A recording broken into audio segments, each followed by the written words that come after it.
அனைவருக்கும் வணக்கம். அன்பின் வீட்டுக்கு உங்களை அன்புடன் அழைக்கிறேன். வாருங்கள். இன்றைக்கு ஏலக்காய் மனசுவையோட கூடிய ஒரு ஆரோக்கியமான கேக் செய்வோம். பாருங்கள். முதலில் முட்டையும் சீனியும் அடித்து கொள்ளுங்கள். நான் முட்டை வெள்ளைக்கரையும் சீனியும் முதல்ல அடிச்சுட்டு இந்த மஞ்சள் கறி சேர்த்து அடிக்கிறேன். நீங்கள் ரெண்டையும் சேர்த்து அடிக்கிறேன்டா அடிக்கலாம். அடியுங்கள். நான் ஒரு மாவு கலவை எல்லாம் எடுத்துருக்கிறேன். அளவுகள் போட்டுக்கிறேன். பார்த்து செய்கிறேன்டா செய்யுங்கள். முதலில் முட்டை வெள்ளைக்கறியும் சீனியும் போட்டு அடிச்சிடறேன். நீங்கள் வேணுமெண்டா ரெண்டையும் சேர்த்து அடிக்கலாம்.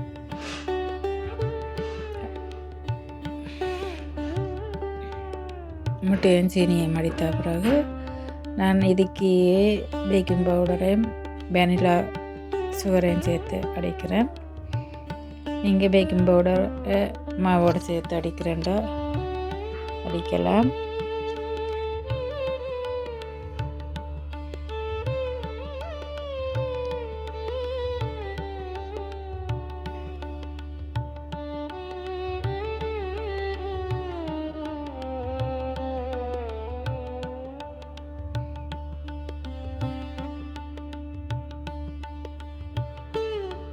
பட்டரையும் சேர்த்து அடிச்சு கொள்ளுங்கள். நான் 350 கிராம் பட்டர் எடுத்தேன்னா ஒரு டெசிலிட்டர் ஆயில் சேர்க்குறேன்.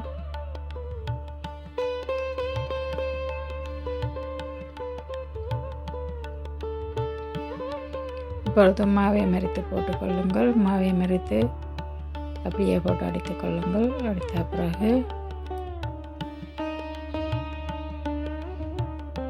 ஒரு டெசிலிட்டர் ஆயிலும் ஒரு டெசிலிட்டர் மில்க்கும் நான் சேர்த்தினேன். ஆயில் சேர்க்கிறதால கேக் கொஞ்சம் சாஃப்டாக இருக்கும். இப்போ ஏலக்காய் பவுடரை கஜு ப்ளம்ஸ் எல்லாம் போட்டு அடித்து கொள்ளுங்கள்.